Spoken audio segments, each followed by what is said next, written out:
ఇవాళ మనం కూడా అధికారం ఏమి కొత్త కాదు. 25 ఏళ్ళు నిన్నగాక మొన్న మన పార్టీకి నిండినాయి. ఏప్రిల్ 27 నాడు 25 ఏళ్ళు నిండి 26వ ఏట పార్టీ అడుగుపెట్టింది.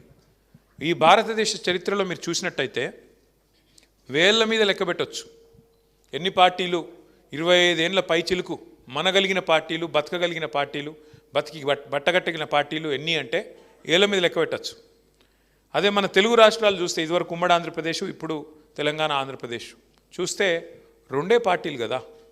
25 ఏళ్ల పైగా నిలబడ్డ పార్టీలు రెండే కదా. 43 ఏళ్ల కింద పుట్టిన తెలుగుదేశం పార్టీ, 83 పుట్టిన తెలుగుదేశం పార్టీ ఒకటి, రెండవది 2001లో పుట్టిన టీఆర్ఎస్ పార్టీ, ఈరోజు బీఆర్ఎస్ పార్టీ రెండవది.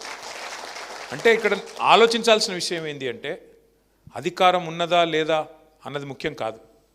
ప్రజల తరపున వాయిస్ వినిపించే శక్తి ఉందా లేదా, ప్రజల తరపున పోరాడే శక్తి ఉందా లేదా, ప్రజల తరపున పోరాడే నాయకత్వ పటిమ ఉందా లేదా, అది ముఖ్యం. సరే, అధికారం ఆ ప్రాసెస్లో అప్పుడప్పుడు వస్తుంది, రాకపోతే రాదు. దాని గురించి ఏదో ఫికర్ అయిపోయి రేపు ఏమైపోతుందో, మనం అధికారంలో రాకపోతే కొంపలు అంటుకుపోతాయేమో, ఏమి కాదు. భూమి అట్లున్నది ఇట్లేం కాదు, ఆకాశం అట్లా కింద ఇరిగి కింద పడదు, ఎవరు ముఖ్యమంత్రి ఉన్నా ఉండకపోయినా ఏం ఆగదు. కానీ ప్రజలు ఆలోచించుకోవాలి, ఎన్నికలు రాగానే కన్ఫ్యూజ్ కావద్దు. కేసీఆర్ గారు చిల్కకు చెప్పినాడు ప్రతి సభలో.